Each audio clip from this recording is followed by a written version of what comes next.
So this is an important piece that we must teach as our kids transition from junior, senior high, middle school, elementary to adulthood. Okay, what are you going to spend your money on? You've worked really hard for your currency. What are you going to do with it now?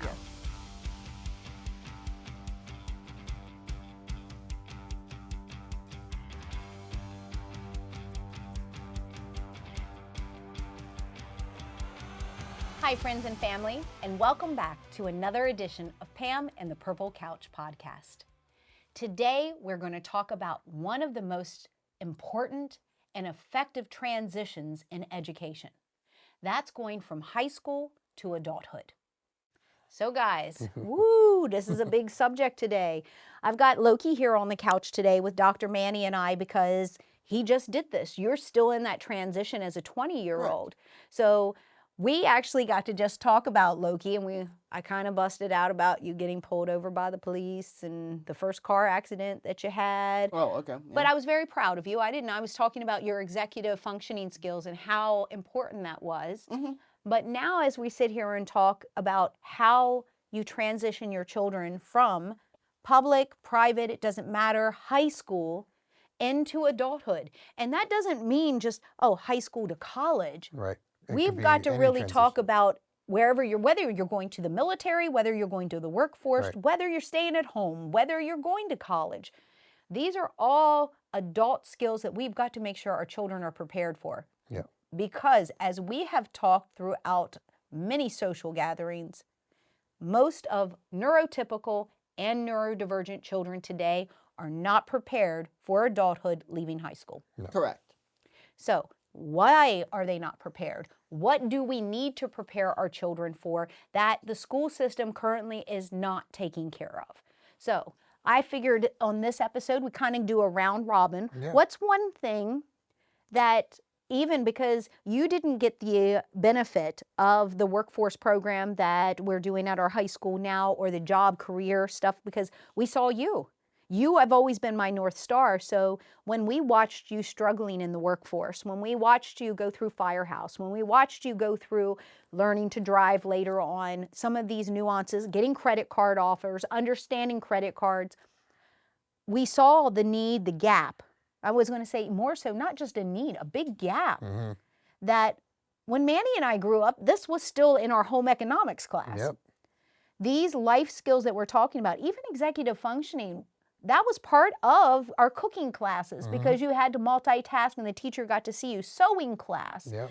How are you going to, shop. Yep. Yeah. Auto shop, yep. Our kids don't have these anymore. Or if they do, they're so limited, or it has to be an elective that they choose, which would cause them to give up something else they may want. Right. So what's something that you wish you would have been taught in school that as a 20-year-old you see that you needed to know? Well, this is less something I needed to know, more so I've seen other people make the decisions that they needed to have information to do otherwise. Okay. I think just general knowledge on purchasing goods and services. Because there are multiple times where you can purchase something and then never use it at all. Like, it's half the reason why old people fall for scams most of the time. It's just, oh yeah, this is a niche utility that you can buy for over $130.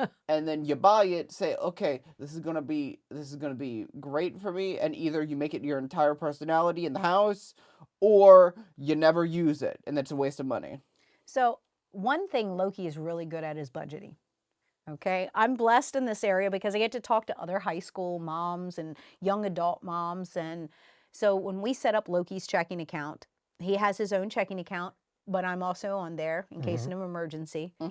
And even as an adult, it's his money. He works. Yep. He works 40 hours a week. It's his money. But if he makes an expense, he comes and he's like, hey, Mom, I really want to spend money on X, Y, Z. Every single time I make a purchase that is not food or necessary for me to live, I will always go to Mom and say, I want this.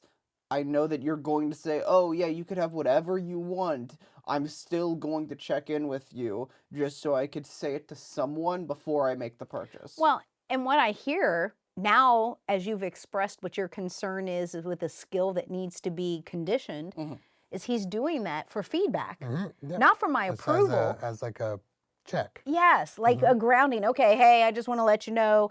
Man, I wish I did that. Do you know how many times I've been Instagram shop, TikTok shop, Facebook shop, and they sucker me in? Marketing has gotten me. I can't tell you how many times I've ordered something and I'm like, oh, this just like Loki says, it's going to be great. Now I'm an adult. I got great executive functioning skills, but I get shabammed all the time. So I think that's a wonderful, because teaching that budgeting, is it a need or a want? You know, I talk to a lot of parents who have children that are in the workforce now, and they're like, oh, we've got so much junk in our house. Oh, I've got squishies and plushies galore. I almost feel like, what is that? What is that song? It's a Cinderella song or something. No, My Little Mermaid, when she's going through, I got a thingabob, and you know, and so that's what I hear when Loki's expressing that, because our kids are the #1 target of marketing. Oh, for sure. Absolutely. Oh, you need to have this. What is the thing that my niece was just talking about? The La Boo Boo? Isn't that what you make it? And so, do you know about this? No, so it is the exact thing It's a collectible thing that Loki is talking about, okay? It is a stuffed animal that's gone viral, and they're a collector's piece. And they're like these demon dolls that got these messed up teeth and face. Do you remember the wee wabbits? No. They do kind of look like that. Yeah, Yes, they do. Oh, the game. Yes, Yeah, yes. yeah. You know, the mad little white rabbits with the, you know, they're coming at you. That's what these stuffed animals look like. But young adults and teenagers, it's their thing now. It was like the Beanie Babies of years ago. I was thinking the Beanie Babies, the Precious Moments, and then probably a few years ago was the LOL dolls. Yes. They're still around. No. So that is exactly, it's the new one. So this is the new thing, is I mean, the LOL dolls are still around. My 4-year-olds are watching, you know, certain things on TV that we allow, but they have commercials. And sure enough, every time there's a commercial, there's the LOL dolls. And that's what they want. Oh, it's suckering for our kids I want that. I want that. So this is an important piece that we must teach as our kids transition from junior, senior high, middle school, elementary to adulthood.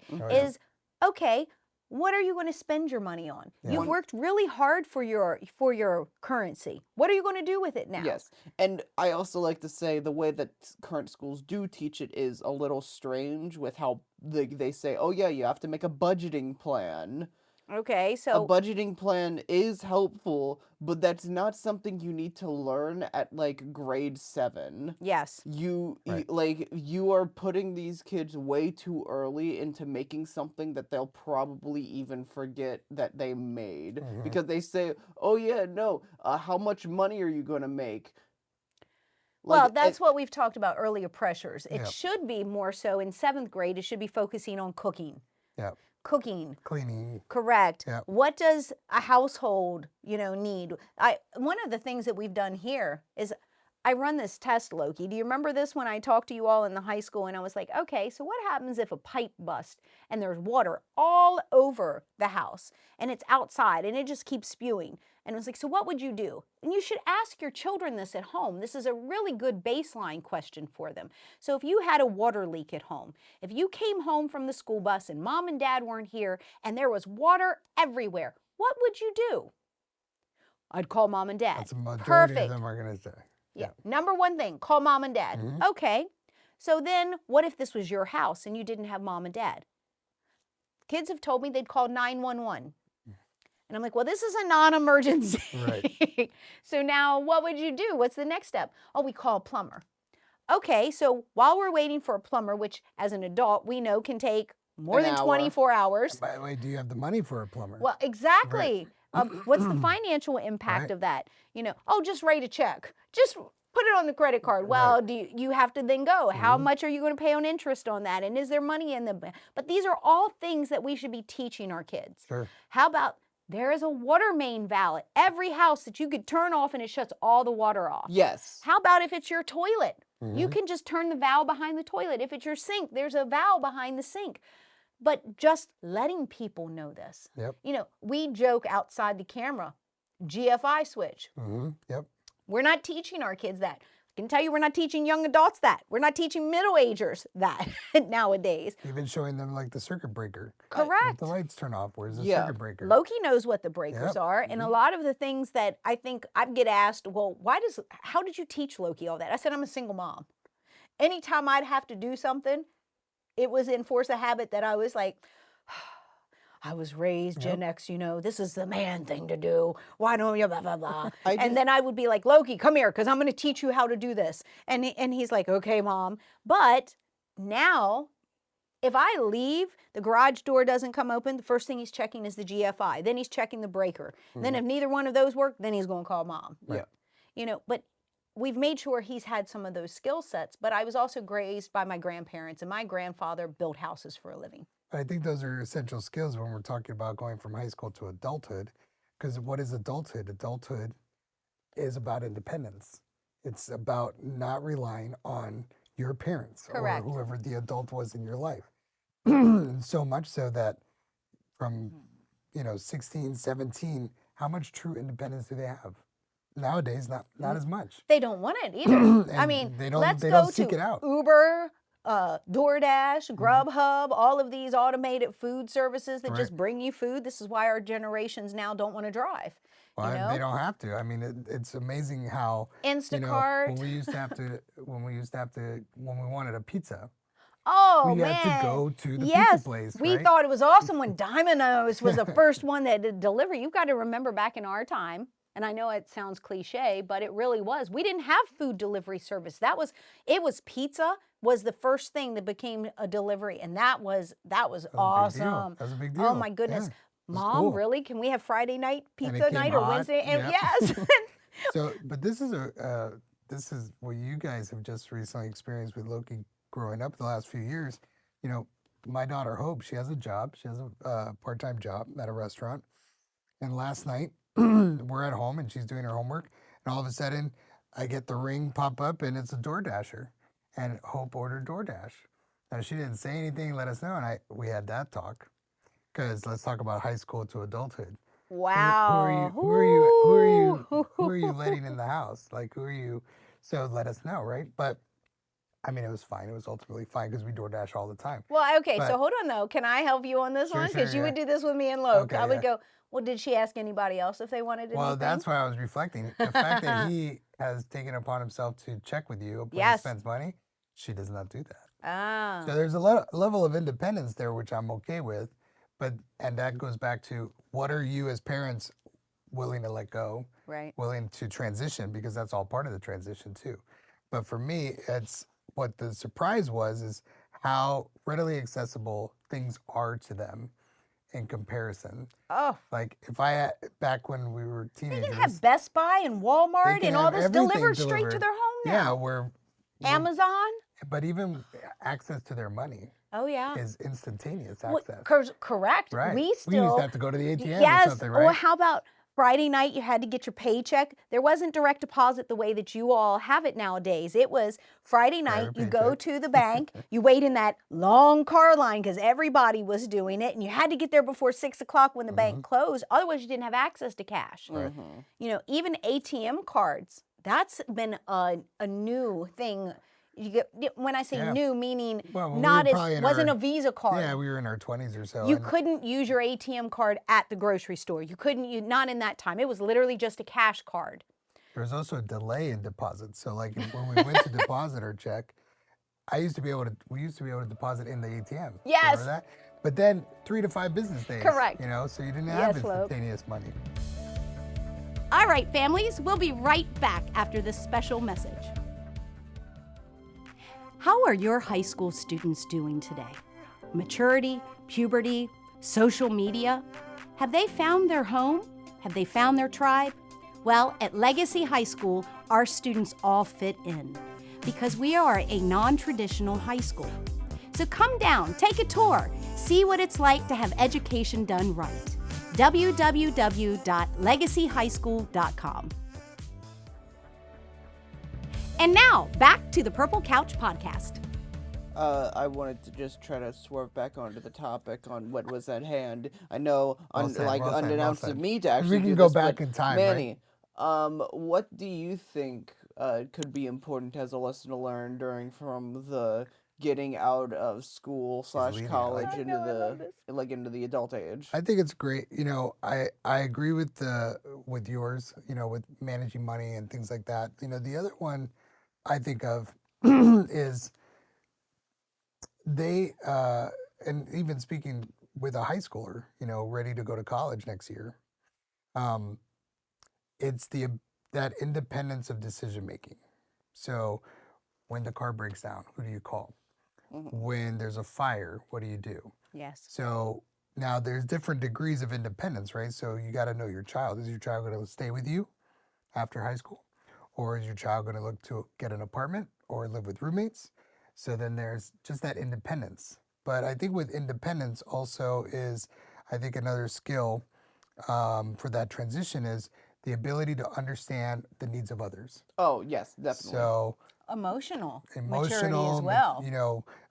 environmental, if you're sharing a living space, how are you doing sharing that living space? Are you conscious of the needs of others? Well, we talk in the high school and junior high a lot about shaping the emotional regulation of our junior high and high schoolers with our parents, because we still, especially with hormones, maturity coming in at that junior high, middle school, whichever area you're in, we talk about that regulation and being able to get it into control now. Let them have a temper tantrum and not like you as a parent now, before they're driving the car, before they have to deal with road rage, before they're adult on their own and they've got to drive an hour away from the house and somebody cuts them off, or they were in an accident. How do you hold yourself?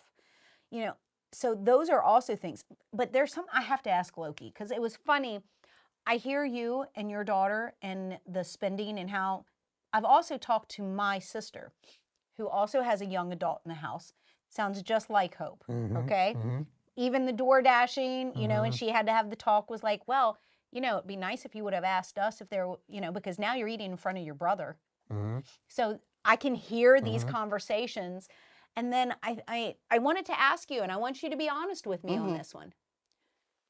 And don't worry about being on the podcast. Yes. This is a true, I'm very curious. Why do you ask me? Because I tell you, it's your money, you do whatever you want to. Yes. Is it just so that you're saying it out loud for you, or is there an approval that you're looking for? I say it because of the fact that whenever, I need to make a, confirmation on what I want to purchase, it's, at least it's either for you to, say, okay, that's fine, or me to say, all right, I'm good with this. This is what I want. Because if I start having a tendency of purchasing things that I just want, I'm going to be entering into that habit where I will be needlessly buying things that I do not actually Makes sense. I like it. I don't have.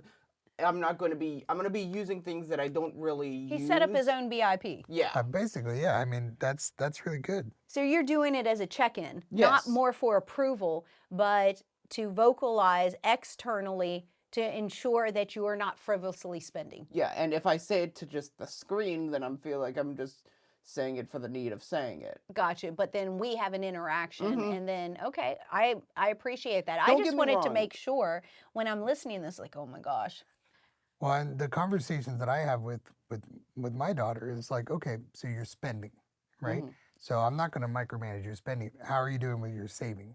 Gotcha. Because in the moment of a situation where, let's say, your car breaks down, or you need an oil change, or you have some need to spend money on something that's really important to you. Do you have a reserve Do that's you there have to a take care of reserve the to emergency? take care of it? Oh, that's key. And I think that's a really important skill going from high school to adulthood, because you're going to get a job, whether you're Yes. going to college or not, you're going to need to get some You need to understand income about the expenses that are not expected. right, and not Having just that reserve. not just the cell phone bill and all the bills that you're going to manage, because that's what a budget's for. But what about the unexpected? Well, we think about that in adulthood too. Yeah. When we're seeing young adults now coming into the workforce, when they exhaust all of their paid time off benefits, and then use sick leave, everything. They're zeroed out. It's like, oh, remember we were talking about, I got to go surfing today. Right. It's like, oh, but you've now used all your sick leave. You've used all your PTO, and we don't have another vacation week for 6 months. Well, what happens if you get the flu? Right. Now Like, you're you looking at actually get AWOL. Right, exactly. And it's teaching that contingency. Right. And that's what I hear what you're doing, and that's what you're hearing with the savings is Right. like, Loki, you're ensuring that you're not frivolously spending. Yes. Manny is hitting a really good point, is to make sure that there is a reserve, a savings that is set there, so that you start not only looking at budgeting on paper, but understanding mentally, okay, do I have the rainy day fund? Do I have the emergency fund set up? And so looking at something that maybe because you feel that budgeting becomes too analytical, then setting up in a percentage base. Right. I know percentages is something that you as a neurodivergent person has always, Loki's always fixated on, well, my 80% done, and my 20, you remember Right. this when Yeah, you were when- coaching yeah, him yeah. through Liberty, Yeah. and he'd be like, well, Manny, How far did I right. get? How many more sentences do I have to write? Am I 60%? Am I 40%? Right. Well, I would say I'm 18%, and he would be very accurate on that. Very accurate. So if you do have a child that the line item budgeting just doesn't seem to Analytical. be, yes, that it's just too much for them at that point, then look at it from a zoomed out, here we go, taking here, we're going to zoom out a little bit, and then say, okay, so put aside 10% for your savings, 10% for the rainy day, go have fun, you know what I'm saying? Then you have your whatever obligations or fun money, even looking at percentages at that time. Right. Then, okay, well, I spend 10% of whatever I make every single week just on whatever I want. Okay, great, good for you. Whatever works for their budget. And if that means that if it's you got a kid that's getting a $5 allowance, you can start it then.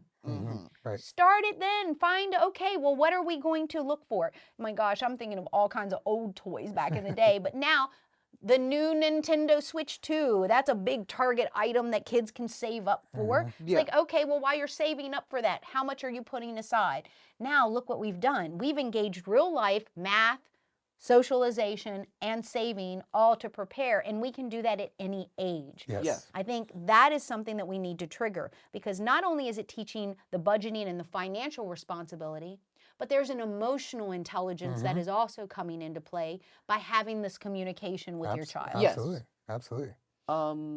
Now, if we're done with that conversation, do you? I also want to look at, I'm sorry, also apologies if I'm like cutting people no, off. no. If we have No. any other things to talk about, I just think after that sounded like a good. well, we are coming to the end here, Loki, but Yeah. what I want to talk to our parents about as we're wrapping up is to understand that not all children are going to be college bound. Yes. Right. Okay, so that doesn't mean it's less than mom and dad's. As we're looking at transitioning from the teenage years into adulthood, when we start talking about careers as well, not only do we want to make sure that they understand how to live independently, understand budgeting, get cooking skills. That can be just by coming down into the kitchen with you. You know, but we also have to understand that just because a child may not be geared for college doesn't make it less than because they want to go into the workforce. Right. The next part, trade schools, vocational skills, is going to be such a need for this generation that is coming through right now. You know, we are in a world of AI and technology, and a lot of the jobs that are traditional desk jobs, even as much as I know this is we could do a whole show on this with you, art, things along those lines, media production, things are all becoming so automated that we need trade workers. Because if someone can't fix the machines, then we don't have the machines. Our automobiles, if someone can't fix, here in Florida, if somebody can't fix that AC, whew, it's going to be a hot one in your home. Same thing up north. They can't fix the furnace if you don't have heat. So trade workers are going to be just as important as these top-notch executives that can run the AI machines. Right. So I really want our parents, when we're talking about this transition from high school into adulthood, to understand that if your child is not geared for college, it doesn't mean that it's less than. It means then let's talk about this. Let's talk about what does your future look like. I can let you know that my sister had the best form of, okay, Well, you don't want to go to college? Okay, no problem. You want to go to trade school? No, you just want to go to work? Well, let me show you what minimum wage makes. Even with Loki, we have gone through, I've made him go look at rent ads to how much is an apartment. Okay, so how much do you think the insurance is, even on a rental? How much then is the electric? How much is the phone bill? Correct. We went through all of these things, and you need to do that with your teenager. You need to do that even with your elementary student if you're talking finances in the house, because you have to get them to start seeing the whole picture. Right. You know, we have a lot of parents that kind of ask, well, what form of correction can they use in the house? You know, and as we move from little kids into teenagers and teenagers into adulthood, there's no better form of redirection than removing the Wi-Fi. Unplug it. Yeah. I see some of those reels where the dad puts the $5 bill on the electric switch and is like, well, if you want some electric today, I'm going to charge you $5. If you want the Wi-Fi password, that's $15. You know, I mean, but so that the kids could start to understand that there is a cost associated with all of the things within the household that they take for granted. Absolutely. You know, there was years and years ago this amazing movie called The Color Purple. You remember that movie with Whoopi Goldberg? I honestly never watched it. Oh my gosh, it was a phenomenal, I've wanted to watch it, but I've never movie. watched it. And I bring that up, and I know for those of you all that have watched the movie, you're probably going, what the hell are you talking about, Pam? Bringing up The Color Purple in this about teenagers going to adulthood? Well, her sister couldn't speak English. So in the entire house, she labeled everything. Okay. And so while I'm sitting here thinking about the little expenses that we don't share with our kids, the little things that they take for granted, I start thinking about the labels. And I think about our nonverbal children. And when we have nonverbal children, how a visual prompt. Well, if you go through your house and put a Post-it note on, and you think about every light switch that the kid uses, and if you have a $400 electric bill, and if you think that every switch that you turn on is $25, your kids real quick are going to go, hey, Dad, why is there a $25 sign on here? Well, honey, because that's how much it cost you a month for that electricity going there. Oh, okay, Dad. Well, why is there a $5 a day sign for the Wi-Fi? Well, son, that's because it costs you $5 a day for the Wi-Fi. Now, I know I'm joking on this, and, you know, we kind of laugh, but at the same time, this is a good visual prompt for kids. We don't have to use a lot of words. Our children are brilliant. We just got to give them the opportunity to understand. So for me, as we're wrapping up this episode, if I was to give tips or tricks to my families, it would be, don't overthink this process. Just include your young adult, your teenager, your 10, 11-year-old. Have them cooking with you. I can't tell you how many times we've cooked cheeseburgers together when you were little, pizzas together, pancakes, you know. Even in his 20 food items, it was engagement, you know. Bills. I didn't hide that from Loki. We didn't talk about financial stressors. But I did. Was like, Loki, you know there's a bill that comes with that. The water's not free, Loki. That 35-minute shower you just took was 35 minutes of clean water. You know there's countries that don't have clean water, and what are you doing? Especially, see, the water's a pet peeve. You see him? Yeah. The water's a pet peeve for me. Because I can come upstairs, and this man be laying on the bathroom floor on his phone while the shower's running.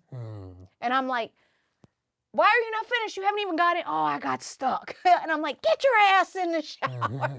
I mean, I usually am in the shower. It's just usually I wait a bit for it to warm up, because if I dive in and then it's cold, it's like, that's not going to be enjoyable for me. I like to step into warm water, 10, not 15 cold. minutes.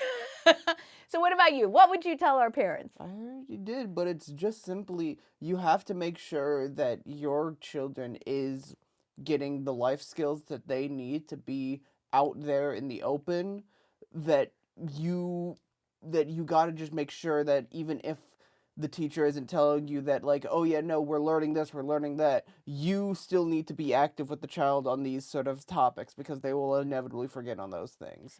So validation is what I'm hearing. I'm hearing that just don't trust that they have learned the skill. You need to validate. You need to be able to see that in action. And just like you said, have fun with it. Have interaction between each other. Like, learn how to cook with each other. Like, talk about bills even in the most annoying way possible. Like that, even the labeling thing Yes. that still learns about Absolutely. how 100%. bills and everything. Okay. And you, Manny, what would you send home today? Well, for me, I know we talked a lot about money, finance management and things, and I don't think that's what's the word? Inclusive? No, it makes sense. That's what I was trying to get at. Why? Because our economy, Yes. our global economy, we're talking about going from teenager to adulthood, and one of the primary functions of adulthood is to self-manage your financial well-being so you can have a lovely life, right? So I don't think it's any surprise or any, it makes sense that we're talking about money. And I think that's a key skill for the young adults to grow, because then it opens up the door. We talk about it as opening up your door to lots of reinforcement. Because if you can manage money, you can manage your life. And if you can manage your life, you can manage your well-being. If you manage your well-being, you can achieve all the goals in your life. Absolutely. Oh, I like that one. So parents, if you can hit the follow, like, and subscribe, it really helps us out a whole lot so that we can bring more content to you and your family at home. Until next time, guys, we'll see you all back again on Pam and the Purple Couch podcast.